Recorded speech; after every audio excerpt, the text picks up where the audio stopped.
Good morning. It is about 7:20 a.m. Got a couple hours of sleep, and I'm off to a client's house to pull his engine this morning. This is gonna be a new build. Going to go pull the motor this morning and bring it home, pull it apart, and kind of see what the damage is, what needs to be assessed, and continue on from there.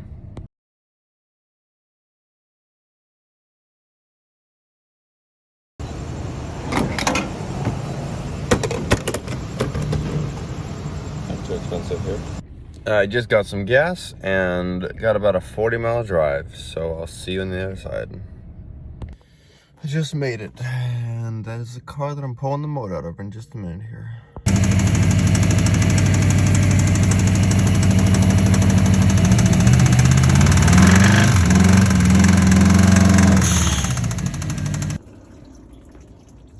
Start, of course, by lifting it up, putting on jack stands, draining coolant. I'm gonna get the radiator out in just a minute. Then air intake off, disconnector off. He's got an aero separator on, so take all the lines off of that. I'm going to take the center core off in a minute. These for the alternator and power steering, or alternator and AC. Then, of course, interconnector over there. The only interconnector is over there on that side. The bottom, I think there's 2 grounds unless they're broken off. I got the 2 motor mounts, and then I got the bell housing bolts. I keep working on this. Radiator's out, motor mounts are out, ground on the that bottom side's out. That connector's off. Intercooler next, and bell housing bolts, and get this motor out. Okay, battery's out, fuel lines are off. Working on my way out. I got 1 bolt left of the downpipe here. I have the bell housing bolts left. AC lines and starter, and then this 1 coolant line right here. I already got that one off. This motor will be out in just a minute here, I think. Okay, I am just about there.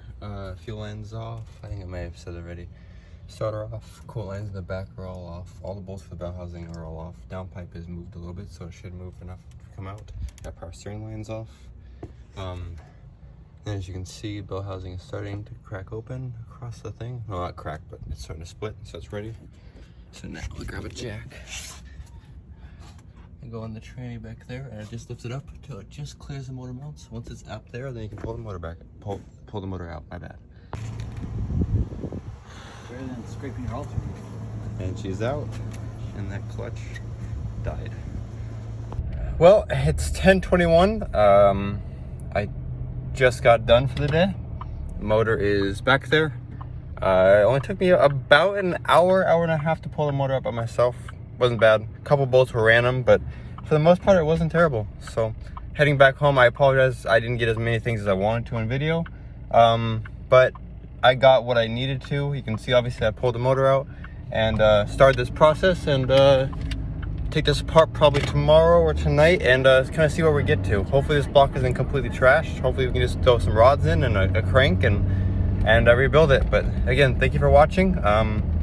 Yep, motor's right there.